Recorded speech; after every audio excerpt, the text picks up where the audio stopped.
네, 안녕하세요. 지금부터 NCS 2025 R1 플루이드 파트 업데이트 내용 공유 드리도록 하겠습니다. 순서는 먼저 CPU 솔버에 대한 내용, 그 다음에 GPU 솔버, 그리고 CFX와 터보 툴, 마지막으로 라키 순서로 업데이트 내용을 공유 드리겠습니다.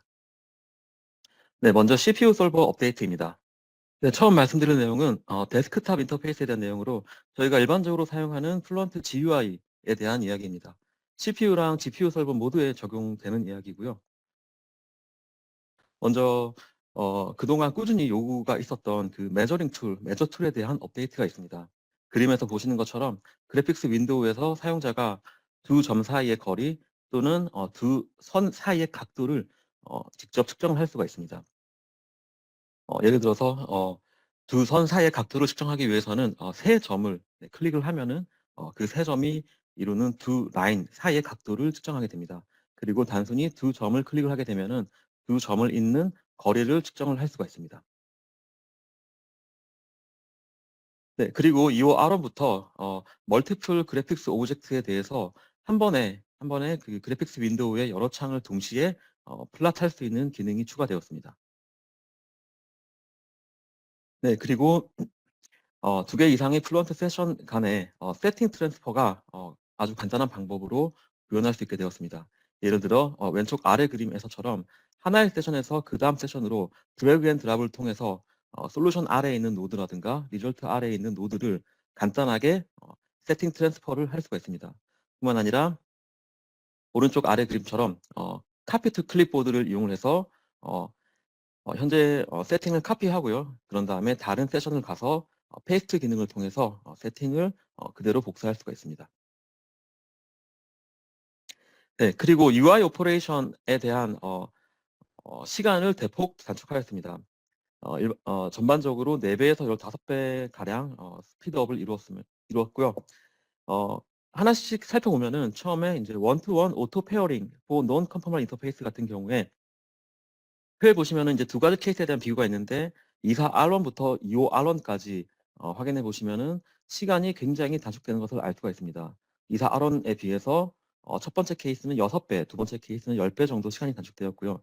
이러한 스피드업은 마찬가지로 이제 원투원 인터페이스 딜리션에도 똑같이 적용이 되고요. 뿐만 아니라 솔루션 이니셜라이제이션 같은 경우에도 굉장히 많은 셀 존과 바운더리 존을 포함하고 있는 이런 해석을 할 경우에 시간이 많이 단축되는 것을 확인할 수 있습니다. 오른쪽 위 표를 보시면은 24R2와 25R1을 비교해 보시면은 어, 4배에서 5배 가량 그 솔루션 초기화하는데 걸리는 시간이 많이 단축되는 것을 확인할 수 있습니다. 그리고 그뿐만 아니라 오른쪽 아래에 보시면은 바운더리 컨디션의 타입을 바꾸거나 또는 벨로시티 매그니튜드를 설정을 하거나 또는 게이지 프레셔를 설정할 때도 최대 500배까지 시간이 단축되는 것을 확인할 수 있습니다.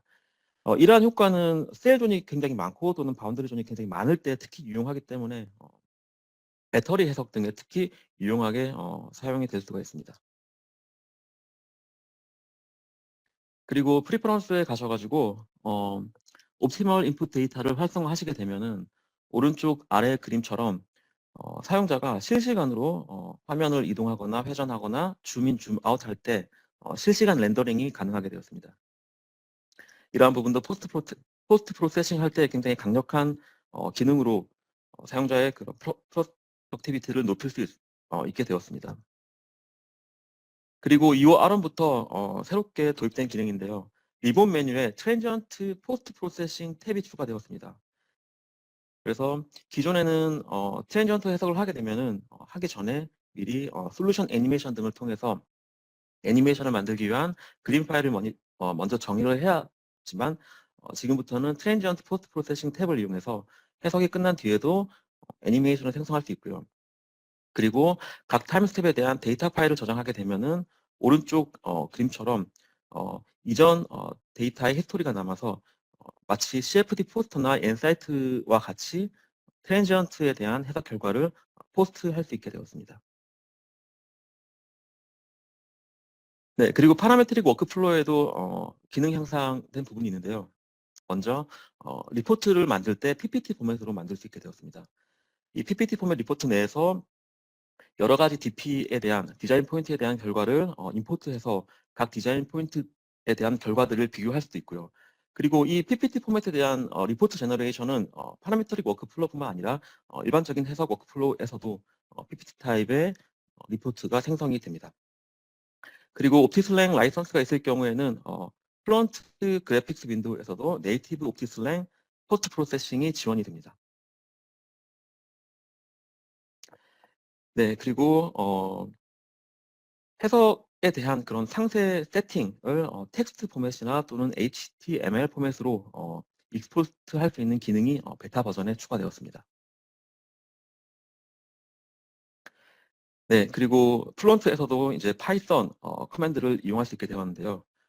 처음에 런처에서 베타 모드를 활성화한 다음에 파이썬 콘솔 모드를 활성화하시거나 또는 일반적인 TUI 콘솔 화면에서 파이썬 커맨드를 입력하기 전에 -파이 아규먼트를 입력하여서 파이썬 커맨드를 입력하게 되면은 마치 저희가 익숙하게 사용하는 파이썬 명령어를 그대로 플루언트 콘솔에서도 이용을 할 수 있게 되었습니다. 그리고 오토 컴플리트 기능을 제공하기 때문에 오른쪽 아래 그림에서처럼 사용자가 명령어의 첫 글자만 입력하면은 그 아래에 자동으로 완성이 되어서 살 수 있는 그런 여러 가지 메뉴들을 한 번에 확인을 하실 수 있습니다. 네, 여기까지 데스크탑 인터페이스에 대한 이야기였고요. 지금부터는 플루언트 웹 인터페이스에 대한 업데이트 내용을 말씀드리겠습니다. 아직까지는 이 플루언트 웹 인터페이스 같은 경우에는 CPU 솔버에만 적용 가능하고요. 이 Alt부터는 GPU 솔버에도 적용이 가능하게 될 예정입니다. 네, 플루언트 웹 인터페이스는 사용자가 로컬 데스크탑이나 클러스터에서 플루언트 세션을 시작하고 그런 다음에 웹 인터페이스 스타트 메뉴를 활성화하게 되면은 콘솔 화면에 접속 주소가 출력이 됩니다. 그러면은 이 접속 주소를 가지고 다른 기기, 예를 들어서 뭐 핸드폰이라든가 아니면은 노트북 같은 다른 기기에서 웹 브라우저를 키신 다음에 거기에 이 접속 주소를 이용을 해서 프론트 세션에 접근을 할 수가 있습니다. 접속을 할 수가 있고요. 오른쪽 그림에서처럼 디스커버리와 비슷한 이러한 워크플로우 인터페이스가 제공이 되고요. 이 하나의 워크플로우 인터페이스 내에서 매싱에서부터 솔빙 그리고 포스트 프로세싱까지 사용자가 이러한 기능을 수행을 할 수가 있습니다. 네, 그래서 이 플루언트 웹 인터페이스 기능은 예를 들어서 다양한 여러 사람들이 협업을 할 때 그럴 때 하나의 플루언트 세션에 여러 사람이 동시에 접속해서 해석에 대한 검토, 분석을 할 수 있고요. 또는 전문가의 도움이 필요할 때 그럴 때도 이 접속 주소를 알려줘 가지고 전문가가 이 웹 인터페이스를 통해서 직접 케이스 세션에 접속을 해서 직접적인 도움을 받을 수가 있습니다. 배치 모드로 플런트를 실행을 할 경우에도 웹 인터페이스를 이용하면은 그래픽 이러한 인터페이스를 함께 이용을 할 수가 있습니다. 다음 페이지에서부터는 이 플런트 웹 인터페이스에 대해서 조금 더 자세히 말씀을 드리겠습니다. 플런트 웹 인터페이스에서 매싱 워터타이트 워크플로우 네, 똑같이 지원을 하고요. 저희가 마치 프론트 매싱에서 WTM 워크플로우 이용하듯이 왼쪽에 보시면은 사용할 수 있는 여러 가지 기능들이 있습니다. 그래서 웹 인터페이스를 통해서 프론트 세션에 접속을 해서 이와 같이 워터타이트 지오메트리에 대한 매싱도 수행이 가능하고요. 그리고 접속한 웹 인터페이스의 링크를 다른 사람에게 전달할 수도 있습니다. 워크플로우 인터페이스 오른쪽 위에 링크 버튼을 클릭을 하면은 세 가지 옵션으로 이 링크를 다른 사람에게 보낼 수 있고요. 뷰 오닐 링크 같은 경우에는 이제 결과를 이제 관찰하는 용도로만 다른 사람에게 이 링크를 공유하는 거고요. 에디트 리절트 오닐 같은 경우에는 리포트 데피니션과 리절트에 대한 편집만 가능합니다. 그리고 마지막 에디트 옵션 같은 경우에는 이제 모든 세팅에 대한 수정이 가능한 링크를 다른 사용자에게 공유하는 그러한 기능입니다.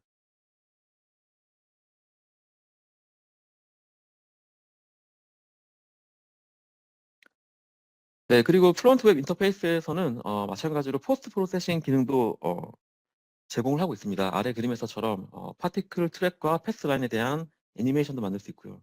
그리고 인터랙티브한 플레인 데피니션도 정의가 가능하고 피리오딕 컨디션을 부여한 해석에 대한 결과도 관찰할 수가 있습니다. 그리고 오른쪽 아래에서처럼 현재 계산이 돌아가고 있는 그런 와중에도 애니메이션 플레이백이 가능한 그런 장점이 있습니다. 네, 그리고 워크플로우 인터페이스 왼쪽에 이제 아웃라인 트리에서 필터 기능이 제공되어서 와일드 카드나 레귤러 익스프레션을 이용해서 현재 사용하고자 하는 오브젝트 기능에 쉽게 접근을 하여서 네, 세팅을 할 수가 있습니다. 네, 지금부터는 솔버에 대한 업데이트 내용을 설명드리겠습니다. 먼저 디스크릿 페이지 그리고 월 필름에 대한 내용입니다. 네, 라그랑자 월 필름을 사용을 할 때 별다른 유저 세팅을 하지 않아도 그동안 비물리적인 템퍼러처 스파이크와 같은 이러한 비물리적인 현상을 이오 아론에서는 좀 더 효과적으로 해석을 할 수 있게 되었습니다. 특히 롱텀 런 같은 경우에 오른쪽 위에 그림을 보시면은 긴 시간 동안 해석을 수행하게 되면은 점차 비물리적인 템퍼러처 스파이크가 관찰이 되는데요. 이오 아론 버전 이후부터는 오른쪽 아래 그림에서처럼 어, 피지컬 리미트 안에 결과값들이 잘 들어오는 것을 확인할 수가 있습니다. 그리고 라그랑자 월 필름 모델을 사용을 할 때 인시추 데이터 리덕션 기능이 있는데요. ISDR 기능을 이용하게 되면은 시간이 지남에 따라서 월에 파티클들이 복잡한 패턴을 가지면서 형성이 되는데 이 기능은 이러한 월 어큐뮬레이팅 파티클들을 효과적으로 제거를 함으로써 전체적인 피직스에는 영향을 미치지 않고 롱 러닝 시뮬레이션 같은 경우에 이제 굉장한 스피드업을 이룰 수가 있습니다. 오른쪽에 보시면은 설정을 통해서 어떻게 이 기능을 활성화하는지 나타나 있고요. 그리고 가운데 그림 보시면은 이 ISDR 기능을 이용한 경우, 하지 않은 경우에 대한 결과 비교가 있습니다. 전체적인 피직스에 영향을 미치지 않는 것을 알 수가 있고요. 그리고 왼쪽에 보시면은 두 가지 케이스에 대해서 ISDR을 활성화했을 때, 그리고 활성화하지 않았을 때 해석 결과를 비교를 해야 하는데요. 해석 이 ISDR 기능을 활성화하지 않았을 때는 파티클의 개수가 800만 개, 570만 개 정도로 매우 많이 이제 파티클이 이용이 되었고 해석에 그리고 시간도 굉장히 많이 걸렸는데 아래표 보시면은 ISDR 활성화와 함께 파티클의 개수도 많이 줄어들었고 시간도 상당히 단축된 것을 확인할 수 있습니다. 네, 그리고 일렉트로케미스트리에 대한 업데이트 내용을 말씀드리겠습니다. 네, 기존의 배터리 모델을 사용하게 되면은 셀 존과 페이스 존의 개수가 상당히 많이 사용이 되어야 되는데요. 기존 방식이 아닌 베리어블 베이스드 커넥션 방법을 사용을 해서 이러한 바틀렉을 해소하였습니다. 왼쪽 아래는 기존 방식이고요. 오른쪽 아래는 왼쪽 아래에 두 그림을 보시면은 왼쪽은 기존 방식 그리고 오른쪽은 새롭게 도입된 방식인데 셀 스레드의 개수와 페이스 스레드의 개수가 굉장히 줄어든 것을 확인할 수가 있습니다. 오른쪽 아래 표를 보시면은 예전 방법 그리고 현재 도입된 새로운 방법을 보시면은 어, 케이스 리딩, 그 다음에 데이터 리딩, 솔루션 초기화, 그리고 케이스 라이팅, 데이터 라이팅, 그리고 심지어 해석 시간까지도 왼쪽 뭐 30분, 10분 뭐 이렇게 분단위였던 것이 오른쪽에 보시면은 40초, 7초 뭐 이렇게 초 단위로 스피드업이 이루어진 것을 확인할 수가 있습니다. 네, 그리고 버추얼 커넥션 기능이 추가되어서 이제부터는 커넥션에 대한 인풋 파일을 따로 불러오거나 할 필요가 없습니다. 그리고 서멀 어뷰즈 모델 같은 경우에 여러 가지 어, 결과를 하나의 플랫에 하나의 그래프에 동시에 플롯할 수 있는 기능이 추가되었습니다. 네, 그리고 리졸브드 리튬 배터리 모델 같은 경우에 로버스니스가 크게 향상이 되었습니다. 기존에는 수백 회의 이터레이션이 타임스텝당 이터레이션이 필요했었는데 이제는 약 20번 정도만으로도 해석을 충분히 실험시킬 수 있을 만큼 로버스트니스가 크게 향상이 되었고요. 이렇게 되면은 해석 시간이 오더 오브 매그니튜드로 감소하게 되고요. 오른쪽 아래 그림 보시면은 전체 딥차징 커브를 구현하는 데 있어서 약 20시간 정도밖에 걸리지 않은 것을 알 수가 있습니다. 네, 마찬가지로 이제 같은 모델에 대해서 피직스 베이스드 에이징 모델이 추가가 되었습니다. 그래서 캐패시티 페이드 이펙트라든가 아니면은 SEI 그로스 그리고 뭐 필름 그로스, 사이드 리액션과 같은 이런 물리적인 현상들을 해석에 포함할 수 있게 되었습니다. 네, 그리고 마지막으로 비등방성 전기 전도도도 이제 고려할 수 있게 되었는데요. 그 전까지는 유저 디파인드 스칼라를 이용을 해서 이거를 직접 구현을 했다면은 지금부터는 cylindrical orthotropic, 그리고 orthotropic, 그리고 unisotropik 옵션을 통해서 이러한 비등방성 전기 전도도를 간단하게 GUI에서 선택을 해서 구현을 할 수 있게 되었습니다. 오른쪽 아래 그림 보시면은 기존의 UDS 방식, 그리고 이 R1부터 새롭게 구현된 unisotropik 옵션을 이용했을 때 결과가 차이가 나지 않는 것을 알 수가 있습니다. 네, 다음으로 솔버 메싱 그리고 뉴메릭스에 대한 업데이트 내용을 말씀드리겠습니다. 네, 이사 R2부터 플런트 메쉬에서 2D 메싱 기능이 소프트가 구현이 되기 시작했는데요. 이 R1부터는 기본적으로 2D 폴리 히드라 격자를 디폴트 옵션으로 제공합니다. 그래서 예전에 올드 케이스가 만약에 행잉 노드로 되어 있었다 그러면은 자동으로 폴리 히드라 격자로 컨버전 되고요. 어, 이 파일을 읽었을 때요. 만약에 이거를 디세이블 하고 싶다 하면은 이 슬라이드에 나와 있는 이 TY 명령어를 이용하시면 됩니다. 그리고 마찬가지로 어댑션의 기본 옵션으로 폴리히드랄 언스트럭처드 메쉬 어댑션 푸마 옵션이 기본적으로 채택이 되어 있고요. 이것도 마찬가지로 레거시 모델 행잉 노드 어댑션으로 전환하고 싶으시면은 슬라이드에 나와 있는 이 TUI 명령어를 사용하시면 됩니다. 네, 그리고 리얼 가스 모델을 사용을 하는 트랜지언트 해석의 경우 트랜지언트 텀을 선용함으로써 실험성 그리고 정확도를 크게 향상시켰습니다. 그리고 리얼가스 모델을 사용을 할 때 엔탈피 레퍼런스 템퍼러처를 사용자가 직접 입력할 수 있도록 변경되어서 경우에 따라서 훨씬 더 실험성을 향상시키는 결과를 얻을 수 있습니다. 네, 오른쪽 아래 보시면은 TUI를 통해서 엔탈피 레퍼런스 템퍼러처를 사용자가 직접 정의하는 그런 TUI 명령어의 예시가 나와 있습니다.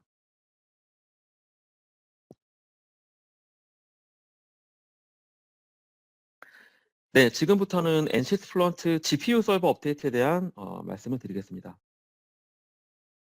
네, 2호 R1부터 Adiabatic Flame Lit Generated Manifold 네, 이 기능이 추가가 되었습니다. 그래서 미리 정의한 상세화학 반응에 대한 표를 이용을 할 수가 있고요. 슬라이드에 명시되어 있는 이 네 가지 베리어블에 대한 트랜스포트 이퀘이션을 풀게 됩니다. 오른쪽은 이 기능을 이용해서 연속이 해석을 한 사례인데요. 오른쪽 아래 보시면은 128 CPU를 이용한 베이스라인 계산에 비해서 GPU를 사용했을 때 스피드업이 많이 이루어지는 것을 확인할 수 있습니다. 여기서 MIUPS, Y축의 MIUPS는 셀 100만 개당 초당 업데이트되는 이터레이션 수를 말합니다. 즉, 셀 100만 개를 이용해서 해석에 이용되는 셀 중에서 100만 개당 그리고 초당 몇 번의 이터레이션이 가능한지를 나타내는 지표이고요. 이제 이 수가 클수록 스피드업이 많이 이루어지는 겁니다. 네, 그리고 2호 R1부터 어쿠스틱 해석에 사용되는 FWH 모델이 지원이 됩니다. 다만 하이브리드 형식으로 지원이 되고요. 유동의 경우 GPU로 해석을 하게 되고 그리고 사운드 시그널은 CPU로 해석을 해서 혼합하는 하이브리드 방식입니다. CPU 서버에서 사용하는 것과 같은 비슷한 워크플로우를 이용하게 됩니다. ASD 그리고 ARD 파일의 익스포트가 필요하고요. 오른쪽 아래 그림 보시면은 실린더 주변을 지나는 유동에 대한 유동 소음 해석을 수행을 한 거고요. 그리고 가운데 그래프를 보시면은 128 CPU의 베이스라인 계산에 비해서 마찬가지로 MR-UPS가 GPU를 사용을 하고 그리고 GPU 개수를 늘림에 따라서 스피드업이 굉장히 향상되는 것을 알 수가 있습니다.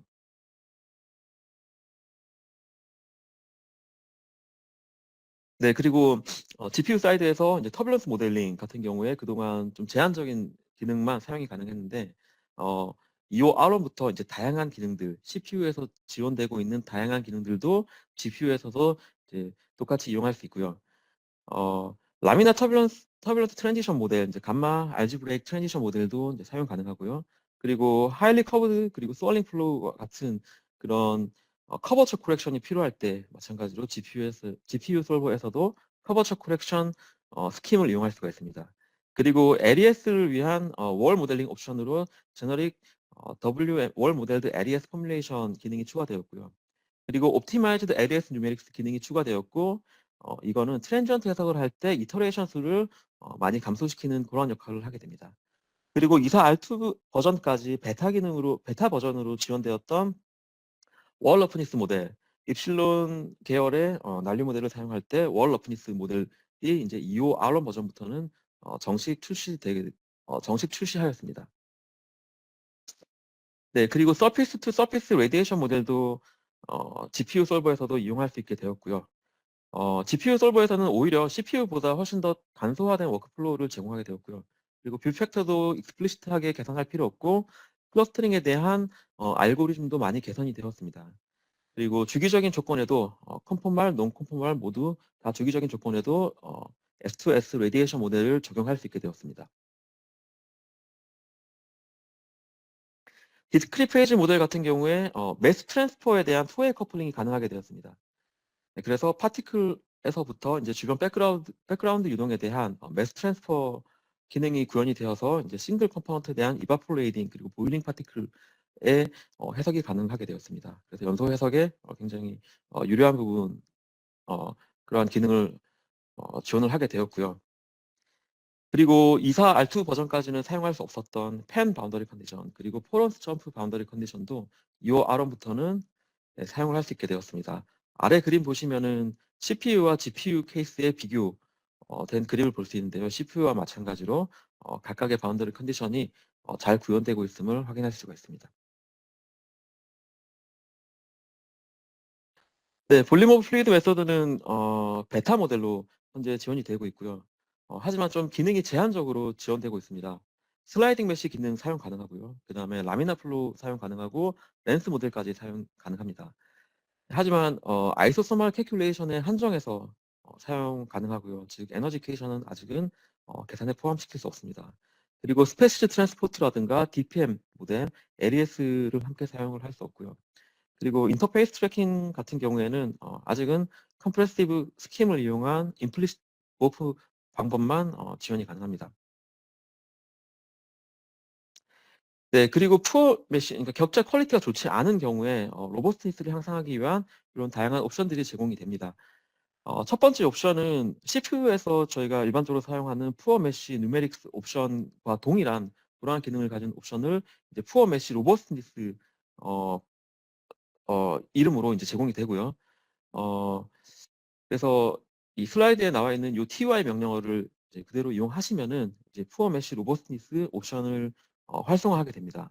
그리고 계산 도중에 이제 인벨리드 셀에 대한 제거도 이 TY 옵션을 이용해서 활성화 가능하고요. 그리고 스큐드 셀에 대한 누메리컬 트리트먼트도 아래 나와 있는 TY 명령어를 통해서 활성화해서 GPU 해석 도중에 이제 격자로 인한 그러한 부분의 문제 이슈를 이제 해소하는 데 도움이 되는 이런 옵션들이 제공이 됩니다.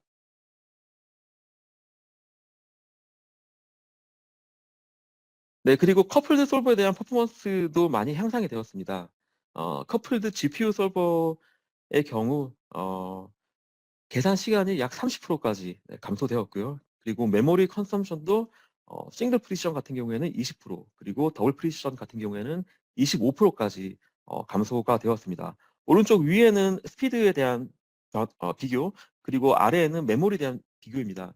네 가지 다른 케이스에 대해서 2사 R2 버전과 2호 R1 버전을 비교했을 때 스피드업 30% 가까이, 그다음에 메모리에 대한 사용량은 약 20% 정도 감소된 것을 확인할 수가 있습니다. 커플드 솔버에 대한 퍼포먼스 인핸스먼트가 네, 많이 이제 이루어졌고요. 그리고 지금까지는 주로 엔비디아의 GPU 카드에 대한 얘기를 말씀 많이 들었는데 이후 R1부터는 AMD 계열의 카드, GPU 카드도 이용이 가능합니다. 어, 프론티어 컴퓨터에서 해석한 사례이고요. AMD 베이스 플랫폼에서 해석했을 때 오른쪽 아래 그림처럼 굉장히 스테빌리티가 잘 나오는 것을 확인을 할 수가 있습니다. 네, 그리고 트랜지언트 뉴메릭 부분에서도 새로운 기능이 추가되었습니다. 이전에 CPU에서만 제공되었던 바운드 세컨드 오더 임플리시트 타임 메소드도 GPU에서 이제 활용이 가능하고요. 그리고 GPU에서만 제공되는 기능인데 리미터 인 타임 기능을 활성화하면은 어, 에너지에 대한 바운디드니스를 향상을 시킬 수가 있습니다. 네, 여기까지 GPU에 대한 업데이트 내용을 마쳤고요. 그 다음에 CFX와 터보 그리드에 대한 말씀을 드리겠습니다. 네, 지금까지는 디스커버리에서 애드인 기능을 이용해서 구동하였던 블레이드 빌더를 2호 아론부터는 스탠드 얼론 모드나 워크벤치를 통해서 구동할 수 있습니다. 별다른 라이선스 프리퍼런스 세팅은 필요하지 않고요. 그리고 터보 그리드는 2사 R2까지는 하이브리드 메쉬의 영역이 피리오딕 조건 영역까지만 익스텐드 되었었는데 2호 R1부터는 축 방향으로 업스트림 리전과 다운스트림 리전까지 이 하이브리드 메싱 리전을 확대할 수가 있게 되었습니다. 그래서 쿨링 슬롯이나 블리드와 같은 그러한 부분에까지 하이브리드 메쉬 적용이 가능해졌고요. 그리고 베타 버전으로 인넷이나 인터페이스와 같이 프리즘 레이어가 필요하지 않은 구역에는 프리즘 레이어를 비활성화하는 옵션이 추가되었습니다. 그리고 하모닉 어널리시스의 스피드가 대폭 향상되었는데요. 기존 모델에서는 스페이셜 파티셔닝만 구현이 되었었는데 2호 R1부터는 타임 디커퍼지션까지 같이 구현이 됩니다. 그래서 타임에 대해서 그리고 스페이셜에 대해서 같이 이제 디커퍼지션이 이루어지기 때문에 스피드업이 많이 향상이 되었고요. 네, 오른쪽 아래 표 보시면은 여러 가지 케이스에 대해서 네, 기존 모델과 타임 디컴포지션이 구현된 모델의 월클락을 비교한 내용이 있습니다. 확인해 보시면은 스피드업이 적게는 뭐 5배, 많게는 11배까지 이루어진 것을 알 수가 있고요. 그리고 이러한 디컴포지션에 의한 이론적인 스피드업을 개선할 수가 있습니다. 그래서 이론적인 스피드업과 실제 스피드업을 비교해 보았을 때 이피시언시가 적게는 뭐 70%까지 그리고 많게는 95%까지 네, 충분한 이피시언시가 나오는 것을 알 수가 있습니다. 네, 이 R1 버전부터 소닉 리미터를 적용해서 블레이드 필름 쿨링에 훨씬 더 현실적인 해석 결과를 얻을 수가 있게 되었습니다. 실제로 이제 블레이드 쿨링 홀을 모사한 풀리 리조브드 시뮬레이션을 하지 않고도요. 이 블레이드 쿨링 홀을 모사한 가상의 바운더리 컨디션을 적용해서 직접 풀리 리조브드 모델을 사용하지 않지만 마치 이러한 모델을 사용한 것처럼 그런 물리적인 결과를 얻을 수가 있습니다. 하이맥스 플로우 컨디션 같은 경우에는 소닉 초킹이 발생하는데요. 이 경우에 모델에 초크 컨디션을 부여해서 실제와 비슷한 현상을 모사하고요. 그리고 그렇지 않은 경우에는 리미터 기능을 이용해서 이러한 효과들을 제거해서 현실적인 결과를 얻게 되었습니다. 네, 그리고 팀 테이블을 이용할 때 어댑티브 다이나믹 팀 테이블 기능을 이용할 수 있게 되었습니다. 사용자가 해석 시작 전에 어느 정도 합당한 합리적인 범위를 온도와 압력에 대한 범위를 지정해 주면은요. 해석이 진행됨에 따라서 솔루션이 이버블 됨에 따라서 솔버에서 알아서 이 테이블에 대한 범위를 조정합니다. 실제로 솔루션이 존재하는 테이블의 범위를 조정을 해서 다이나믹하게 테이블을 업데이트하고요. 그리고 프로퍼티가 급격하게 변하는 구간에서는 더 많은 데이터 포인트를 추가해서 일종의 테이블에 대한 어댑션이 이루어지도록 기능을 개선하였습니다. 네, 사용자 측면에서는 처음에 간단한 세팅을 통해서 굉장히 정확한 테이블을 이용할 수 있게 된 그런 부분이 업데이트된 내용입니다. 그리고 CFX 마지막 부분은 리얼 플루이드 모델을 사용을 할 때 네, 로버스티스가 향상이 되었는데요. 실제로 리얼 플루이드를 사용했을 때 로테이팅 프레임에서 토탈 프레셔와 토탈 템퍼러처는 컴프레서블 플로우 같은 경우에는 피지컬리 밸리드하지 않은 결과들이 나올 수가 있는데 이러한 결과들을 라이팅하는 과정에서 에러가 발생할 수 있습니다. 그래서 이러한 부분을 제거했고요. 만약에 인컴프레서블 플로우 해석을 할 때 이러한 물리량에 관심이 있는 사용자는 왼쪽 아래 보시면은 엑스퍼트 파라미터 기능이 있습니다. 이 기능을 통해서 다시 활성화할 수가 있습니다. 네. 여기까지 CFX와 터보 그리드에 대한 업데이트 내용을 말씀드렸고요. 이제 마지막 락키 업데이트에 대한 내용을 말씀드리겠습니다. 네, 락키 업데이트는 DM 시뮬레이션 그리고 멀티 피직스 쪽 그리고 인스톨레이션 옵션 이렇게 세 가지 파트로 구분해서 업데이트된 내용을 설명드리겠습니다. 처음에 이제 DM 디스크리트 엘리먼트 메소드 방법 부분입니다. 네, 캘린더링 공정에서 배터리 공정의 하나인데요. 파티클 베드를 압착하는 과정이 있습니다. 기존의 본드 모델에 이제 이 호모지니어스 특성이 추가가 되어서 바인더에 대한 더 정확한 해석이 가능하게 되었습니다. 네, 그리고 기존에도 이제 인트라 파티클 콜리전에 대한 통계, 뭐 프리퀀시라든가 능력에 대한 포스트 프로세스는 가능했지만 이 아론부터는 다른 파티클 그룹들 간의 충돌을 더 세분화하여서 이제 해석이 가능해졌습니다. 그리고 파티클 인젝션에 있어서 기존의 볼ю메트릭 인렛 컨디션을 이용을 할 수가 있었는데요. 기존에는 해석 도중에 한 번 그리고 속도 조건은 부여할 수 없는 이러한 제한적인 조건에서 볼ю메트릭 인렛 조건을 사용이 가능했었는데 이 아론부터는 시간을 고려해서 뭐 주기적으로 반복한다거나 시간을 고려하고 그 다음에 인젝션 벨로시티도 부여해서 볼ю메트릭 인젝션 인렛 컨디션을 사용할 수 있게 되었습니다. 오른쪽 그림처럼 영상처럼 네, 빨간색 파티클들이 볼륨을 가지고 속도를 가지고 그리고 시간에 따라서 주기적으로 주입되는 것을 확인하실 수 있습니다. 네, 그리고 기존의 전자기장 해석에 대한 결과를 라키에서 이용을 할 때에는 맥스웰에서 출력한 공간에 대한 스태틱 해석만 가능하였습니다. 네, 이 아론부터는 이렇게 출력한 전자기장에 대해서 모션 프레임도 부여가 가능하고요.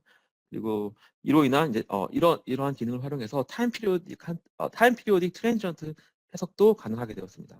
오른쪽 영상에 보시는 것처럼 자석이 이렇게 공간 내에서 이제 이동을 합니다. 시간에 따라서 그러한 이동하는 과정 내에 이제 전자기장도 이제 반영이 되어서 네, 그림에서 보신 것처럼 자석에 이제 어, 철 성분들이 이제 달라붙게 되는 것을 모사할 수 있는 것을 알 수가 있습니다. 네, 그리고 라키 멀티 피직스 부분에 대한 업데이트 내용을 말씀드리겠습니다. 네, 기존에는 이제 weak compressible SPH 또는 implicit incompressible SPH 기법을 활용했었는데 이제는 이 기법들을 확장해서 divergence free SPH, DFSPH 네, 기법이 이제 적용이 되었습니다. 그래서 기존의 방법보다 더 큰 타임 스텝을 이용할 수 있고요. 그래서 특정 해석 조건에서 이제 빠른 해석 시간이 보장되고 훨씬 더 강건한 해석 결과를 얻을 수가 있습니다. 네, 표면 장력에 대한 모델이 개선되어서 오른쪽 영상에서 보시는 것처럼 수도꼭지에서 물이 떨어지는 것, 그 다음에 물줄기가 떨어질 때 어떤 고체 형상을 만나서 이러한 패턴을 형성하는 표면 장력이 중요한 해석에서 훨씬 더 현실적인 물리적으로 더 올바른 결과를 도출할 수 있게 되었습니다. 네, 그리고 SPH 인넷 조건을 부여할 때 어, 오른쪽 왼쪽 그림을 보시면은 이제 오른쪽 부분에 위에 왼쪽 네, 그림을 보시면은 SPH 인넷에서 이제 SPH 파티클들이 처음에 인넷에서 주입이 되는데 나중에는 이 파티클들이 이 인넷을 통해서 다시 역류하는 것을 볼 수가 있습니다. 이제 이러한 부분들을 이제 바로 잡아서 오른쪽 그림에서처럼 더 이상 이제 역류하는 SPH 파티클들이 이제 보이지 않게 되었고요. 이제 해석에 대한 정확도가 더 이제 향상이 되었고요. 그리고 히 트랜스퍼 코에피션트를 계산하는 데 있어서도 더 정확한 값들을 계산할 수 있도록 알고리즘이 개선되었습니다.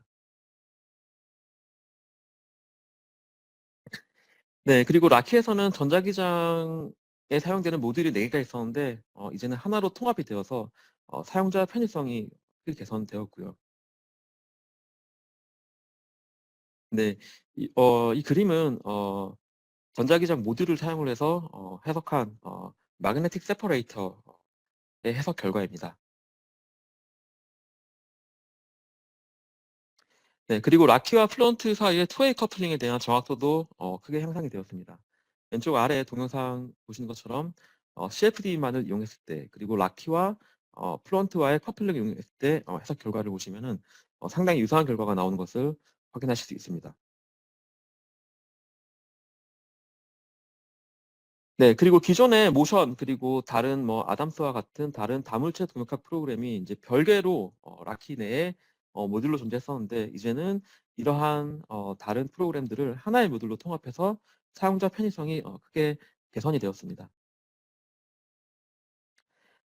네, 그리고 CFD 플런트 커플링을 통해서 라키 파티클 표면에서의 화학 반응이 추가되었습니다. 네, 그래서 산소 포집이라든가 코어 컨버스천과 같은 이런 해석에 유용하게 사용이 될 수가 있습니다. 왼쪽 아래 그림을 보시면은 파티클 최외곽 서피스에서의 이제 화학 반응이 추가되는 것을 알 수가 있고요. 그리고 이 그림은 앞선 슬라이드에서 말씀드렸던 그러한 기능을 이용해서 플루이다이즈드 베드의 이제 연소 반응을 해석한 결과입니다. 네. 마키 입자 그리고 CO2의 몰 프랙션의 베리에이션을 이제 함께 관찰할 수가 있습니다.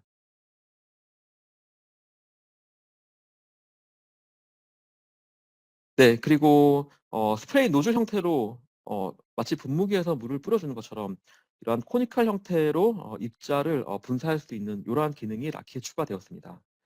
오른쪽 아래 그림 보시면은 비가 오는 상황에서 이제 자동차의 와이프가 이렇게 자동차 전면 유리를 이제 닦는 이런 모습인데요. 라켓 시뮬레이션을 통해서 구현한 건데 비를 내리는 이러한 파티클들을 구현할 때 이제 이러한 SPH 스프레이 노즐 기능을 이용해서 마치 비가 오는 것처럼 이러한 입자 분사를 모사할 수가 있습니다.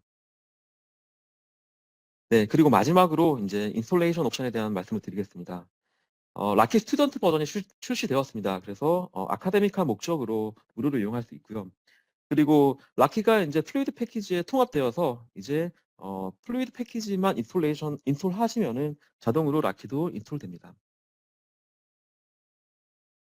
네, 그리고 NCT 디벨로퍼 이 홈페이지 지금 홈페이지 주소가 슬라이드에 나와 있는데요. 기재되어 있는데요. 이 홈페이지를 통해서 이제 솔버 SDK와 그다음에 프리포스트 스크립팅에 대한 많은 도움말이라든가 자세한 정보를 얻을 수 있습니다.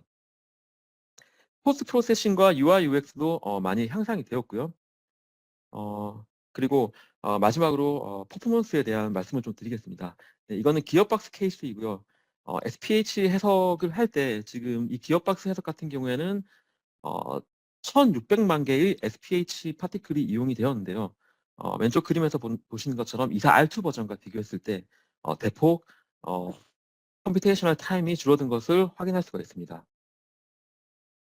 네, 이거는 카 워터 웨이딩 시뮬레이션인데 2,500만 개 가량의 SPH 격자를 사용을 하였음에도 불구하고 굉장히 스피드업. 네, 왼쪽에 보시면은 R2에 비교해서 왼쪽 위에 그래프는 이제 스피드업이고요. 왼쪽 아래 그래프는 이제 메모리 사용량입니다.